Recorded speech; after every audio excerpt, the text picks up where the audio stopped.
Hoy nos vamos a meter de lleno en dos procesos biológicos que son, la verdad, fascinantes y, bueno, radicalmente distintos.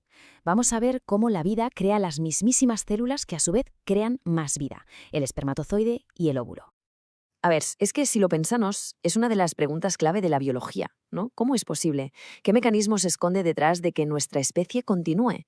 Pues resulta que la respuesta está en una especie de danza molecular increíblemente elegante que está ocurriendo ahora mismo dentro de nosotros. Vale, el palabra clave aquí es gametogénesis. Es, digamos, el nombre técnico para todo este proceso de crear gametos. Para que nos hagamos una idea, es como si la naturaleza preparara un paquete con la mitad exacta de nuestro manual de instrucciones genético. ¿Para qué? Pues para que esté listo para unirse a otra mitad y, ¡zas!, formar un manual completo. Venga, pues vamos a meternos de lleno en esto. El mecanismo que está en el corazón de todo este asunto es la meiosis.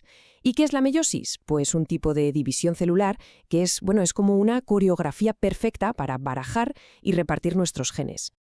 A ver, para que se entienda bien. Imaginemos que tenemos dos juegos de enciclopedias, ¿vale? Uno de nuestra madre y otro de nuestro padre. En el primer gran paso, la meiosis 1, la célula lo que hace es emparejar los tomos que son iguales. Por ejemplo, el tomo de la letra A de mamá con el de papá.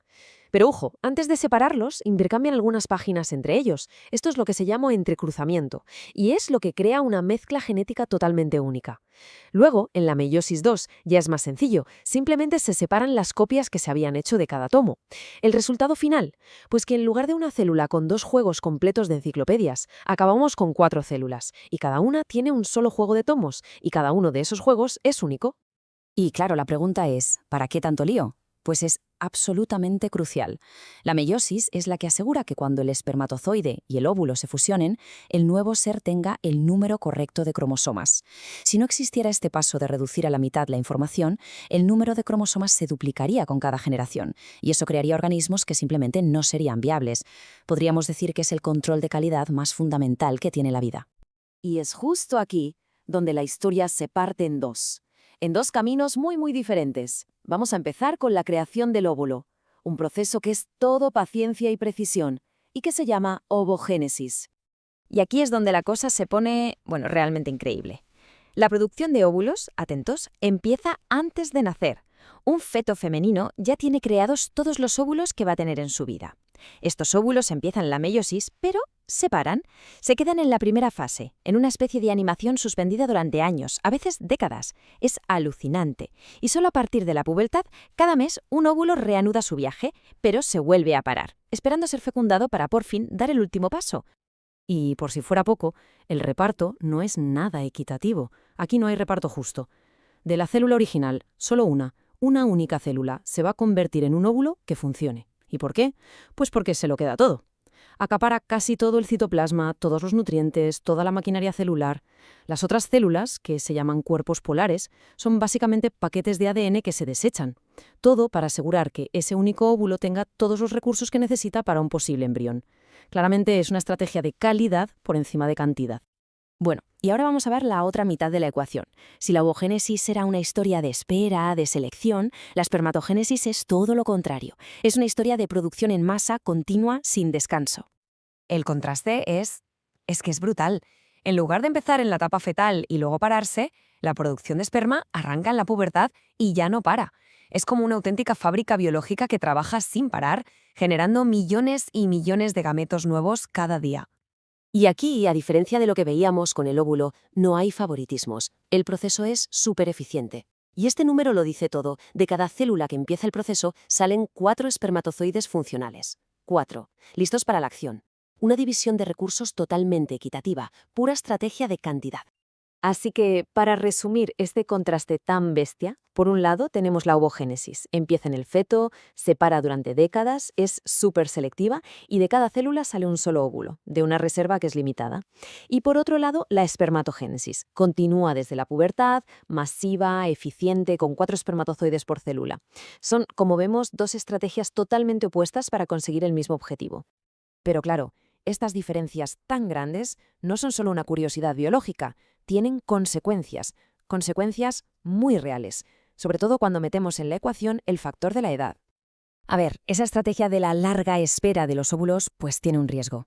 Con la edad materna avanzada hay más probabilidad de que haya errores al repartir los cromosomas.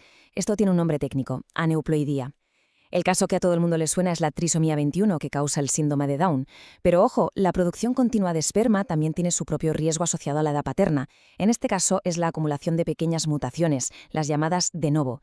Es como si con el tiempo se fueran colando pequeñas erratas en el código genético.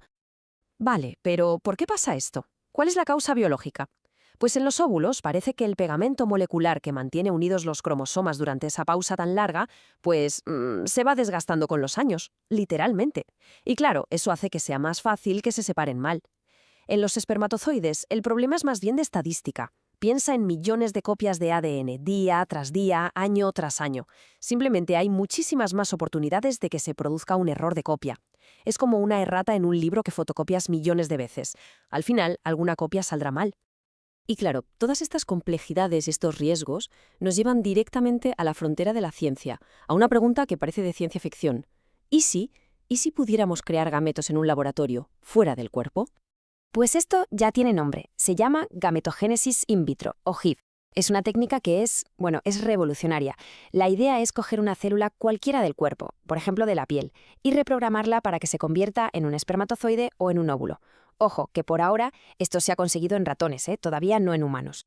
¿Y a grandes rasgos cómo funciona? Pues mira, es como una receta. Se cogen células de la piel y con un cóctel de factores químicos se rebobinan, se llevan a un estado como embrionario, convirtiéndolas en células madre. Y una vez que las tienes ahí, con otras señales químicas, se las guía para que se conviertan o en un espermatozoide o en un óvulo. Las posibilidades, si esto llega a funcionar bien, son inmensas. Podría ser una solución para la infertilidad.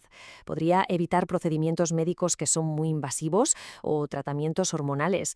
Y bueno, hasta podría abrir la puerta a que parejas del mismo sexo tuvieran hijos biológicos. Pero claro, no es tan fácil. Los obstáculos son igual de enormes. La seguridad es la preocupación número 1. A ver, ¿son estables genéticamente estos gametos de laboratorio? ¿Podrían pasar problemas de salud a la descendencia? Es que intentar replicar en una placa de laboratorio un proceso que la naturaleza ha tardado millones de años en perfeccionar es increíblemente complejo. Y ya no hablemos de los dilemas éticos que esto plantea como sociedad, que son profundísimos. Al final, esta tecnología, esta capacidad de crear literalmente los ladrillos de la vida a partir de cualquier célula, nos mete de lleno en un territorio completamente nuevo y nos obliga, sí o sí, a plantearnos preguntas muy de fondo sobre qué significa crear vida y, en definitiva, qué significa ser humano. Y con esa reflexión vamos a dejarlo aquí. Desde esa danza de los cromosomas con la que empezábamos hasta la promesa y el riesgo de la ciencia más puntera, la historia de cómo creamos espermatozoides y óvulos es al final la historia de cómo nos creamos a nosotros mismos. La gran pregunta que queda en el aire es ¿hacia dónde nos va a llevar el próximo capítulo de esta historia?